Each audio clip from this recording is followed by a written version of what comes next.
Aku Nabila Taita Zahra, absen 5. Hai guys, perkenalkan nama saya Daryl Alexander Varianto. Saya dari nomor absen 11.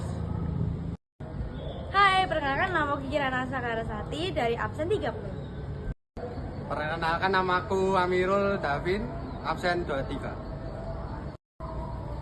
Ah iya, kalau namaku Melingga Kalista Fitri Kusmian dari nomor absen 18.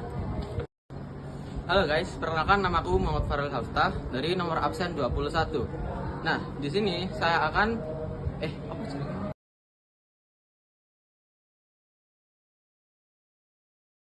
Kami dari kelompok 2 akan menjelaskan tentang perlawanan Sultan Agung Mataram Islam. Nah, di sini saya akan menjelaskan latar belakangnya. Sultan Agung Hanyokokrosumo adalah Raja Kesultanan Mataram Islam yang memerintah pada tahun 1613 sampai 1645. Nama aslinya adalah Raden Mas Jatbika atau terkenal pula dengan sebutan Raden Mas Rangsang. Sultan Agung merupakan putra dari pasangan Prabu Hanyokrowati dan Ratu Mas Adi Dyah Banowati. Sultan Agung naik tahta pada tahun 1613 dalam usia 20 tahun.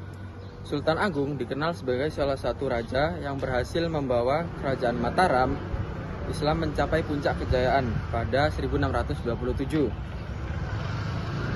Tepatnya setelah 14 tahun, Sultan Agung memimpin kerajaan Mataram Islam. Selanjutnya akan dijelaskan oleh rekan saya. Selanjutnya yaitu masa pemerintahan.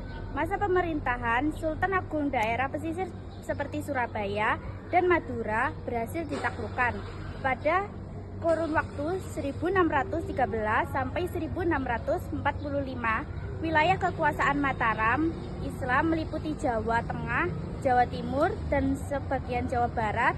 Kehadiran Sultan Agung sebagai penguasa tertinggi membawa kerajaan Mataram Islam kepada peradaban kebudayaan pada tingkat yang lebih tinggi. Sultan Agung memiliki berbagai keahlian baik dalam bidang militer, politik, ekonomi, sosial, dan budaya yang menjadikan peradaban kerajaan Mataram pada tingkat yang lebih tinggi. Selanjutnya saya akan menjelaskan tentang struktur pemerintahan. Di samping itu, dalam struktur pemerintahan kerajaan didirikan lembaga Mahkamah Agama Islam dan gelar raja-raja di Mataram Islam meliputi Raja Pandita, yang artinya di samping sebagai penguasa, raja juga sebagai kepala pemerintahan dan kepala agama Islam. Agar bisa menjalankan tugasnya dengan baik, seorang sultan akan menunjuk beberapa pejabat internal dalam keraton.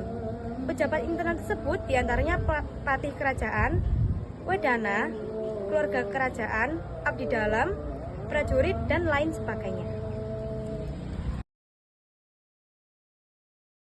Selanjutnya saya akan menjelaskan perlawanan. Sultan Agung merupakan penguasa lokal pertama yang secara besar-besaran melakukan perlawanan dengan Belanda yang kala itu hadir melewat kongsi dagang VOC. Perlawanan Sultan Agung terhadap VOC di Batavia dilakukan pada tahun 1628 dan 1629. Perlawanan tersebut disebabkan karena Sultan Agung menyadari bahwa kehadiran VOC di Batavia dapat membahayakan hegemoni kekuasaan Mataram Islam di Pulau Jawa. Selanjutnya saya akan menjelaskan kebijakan dari Sultan Agung. Di lingkungan Keraton Mataram Islam, Sultan Agung itu menetapkan bahasa Magongan untuk digunakan oleh para bangsawan dan para pejabat untuk menghilangkan rasa kesenjangan satu sama lain. Kebijakan ini diharapkan dapat terciptanya rasa persatuan di antara penghuni istana. Menjelang tahun 1645, Sultan Agung merasa ajalnya sudah dekat. Dia membangun istana Imogiri sebagai pusat pemakaman keluarga raja-raja Sultanan Mataram mulai dari dirinya. Sultan juga menuliskan serat sastra Geding sebagai tuntunan hidup Trah Mataram. Sesuai dengan wasiatnya, Sultan Agung yang meninggal dunia tahun 1645 digantikan oleh putranya yang bernama Raden Mas Sidin sebagai Raja Mataram.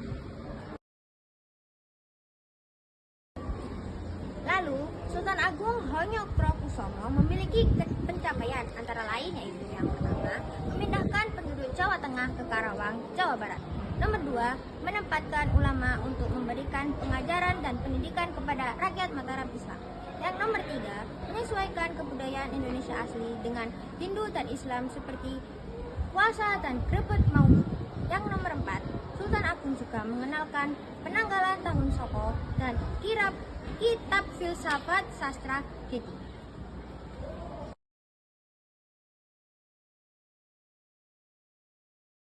Sekian dari kelompok kami, maaf jika ada salah kata. Wassalamualaikum warahmatullahi wabarakatuh.